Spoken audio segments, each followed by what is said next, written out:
Assalamualaikum warahmatullahi wabarakatuh. Perkenalkan, nama saya Nurhayati Dunggio dengan NIM 131423013. Di sini saya akan mempresentasikan materi yang berjudul Kepemimpinan dalam Kekuasaan atau Kepemimpinan, Kekuasaan, dan Kewenangan dalam Organisasi. Yang pertama ada pengertian dan peran kepemimpinan dalam konteks organisasi. Pengertian kepemimpinan. Kepemimpinan dalam organisasi dapat didefinisikan sebagai proses memengaruhi, mengarahkan, dan memotivasi individu atau kelompok untuk mencapai tujuan yang telah ditetapkan. Pemimpin berperan sebagai penggerak utama yang bertanggung jawab untuk menciptakan visi, membangun hubungan yang kuat, dan memastikan sumber daya organisasi digunakan secara efektif.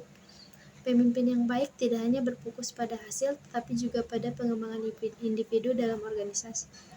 Yang kedua, peran kepemimpinan dalam organisasi. Peran kepemimpinan dalam organisasi sangat penting untuk mencapai tujuan bersama dan memastikan kelangsungan organisasi. Pemimpin bertanggung jawab dalam pengambilan keputusan strategis, memberikan motivasi dan pemberdayaan kepada anggota, serta menciptakan iklim kerja yang positif. Mereka juga mengelola sumber daya dengan efisien, memelihara integritas dan nilai-nilai organisasi, serta menjadi agen perubahan yang membantu organisasi beradaptasi dengan tantangan baru. Selain itu, pemimpin berperan dalam pemberdayaan anggota, penanganan konflik, serta menginspirasi visi dan tujuan jangka panjang organisasi.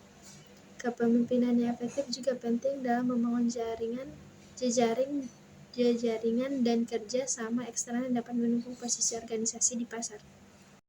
Kekuasaan mempengaruhi kepemimpinan dalam suatu organisasi. Kekuasaan memengaruhi kepemimpinan dalam organisasi dengan menjadi alat untuk memengaruhi, mendengarkan, mengarahkan, dan menginspirasi bawahan menuju tujuan bersama. Sumber kekuasaan dapat berasal dari posisi, karisma, dan keahlian. Penggunaan kekuasaan etis seperti kekuasaan referen atau ahli dan ahli meningkatkan hubungan dan motivasi, sementara kekuasaan koersif yang berlebihan dapat menimbulkan resistensi. Kekuasaan juga membentuk budaya organisasi, mendorong perubahan dan menyesuaikan dengan konteks budaya dalam lingkungan multikultural di era digital. Kekuasaan penting untuk manajemen tim jarak jauh dan pengelolaan informasi. Yang berikut hubungan antara kewenangan dan kepemimpinan. Kewenangan dan kepemimpinan saling terkait dalam organisasi. Kewenangan memberi legitimasi bagi pemimpin untuk membuat keputusan dan mengelola sumber daya, sementara kepemimpinan melibatkan kemampuan untuk memengaruhi dan menginspirasi bawahan. Pemimpin yang efektif menyeimbangkan kewenangan dengan pendekatan inklusif dan komunikasi yang baik. Penyalahgunaan kewenangan dapat merusak kepercayaan dan kinerja. Gaya kepemimpinan yang berbeda atau otoriter, demokratis, delegatif, memengaruhi cara kewenangan diterapkan, dan kombinasi kewenangan formal serta pengaruh pribadi adalah kunci kesuksesan kepemimpinan. Berikut ada dampak interaksi antara kepemimpinan, kekuasaan, dan kewenangan terhadap kinerja organisasi. Interaksi antara kepemimpinan, kekuasaan, dan kewenangan memiliki dampak besar terhadap kinerja organisasi. Kepemimpinan yang efektif, seperti kepemimpinan transformasional, memotivasi karyawan dan mengarahkan mereka menuju tujuan bersama.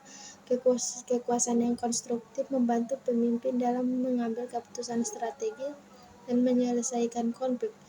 Sementara kewenangan yang jelas memberikan dasar hukum untuk mengambil keputusan yang efisien. Ketiga elemen ini bekerja sinergi untuk menciptakan budaya yang mendukung inovasi, meningkatkan motivasi, kolaborasi tim, dan pencapaian tujuan strategis organisasi. Berikut ada tantangan yang dihadapi pemimpin dalam mengelola kekuasaan dan kewenangan mereka. Kepemimpinan dalam organisasi modern menghadapi berbagai tantangan dalam mengelola kekuasaan dan kewenangan, terutama di era perubahan cepat dan digitalisasi. Tantangan tersebut meliputi penyalahgunaan kekuasaan yang dapat merusak moral tim, kesulitan dalam menjaga komunikasi yang efektif, serta pengelolaan tenaga kerja multigenerasi dengan ekspektasi yang berbeda.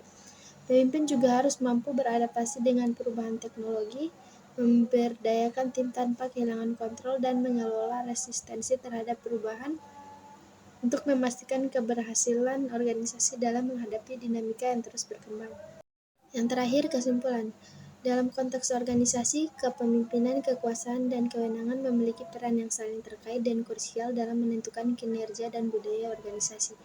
Kepemimpinan yang efektif dengan pemanfaatan kekuasaan yang bijaksana dan kewenangan yang tepat mampu mengarahkan tim menuju tujuan bersama dan menciptakan lingkungan kerja yang produktif. Pemimpin yang etis dan transparan dapat membangun kepercayaan serta menjaga hubungan yang baik dalam tim, sekaligus menghindari penyalahgunaan kekuasaan yang dapat merusak integritas organisasi. Dengan mengelola ketiga elemen ini secara efektif, pemimpin dapat mendorong inovasi, kolaborasi, dan kesejahteraan dalam organisasi. Sekian dari saya. Apabila ada salah kata, saya mohon maaf. Wabillahi taufiq wal hidayah. Assalamualaikum warahmatullahi wabarakatuh.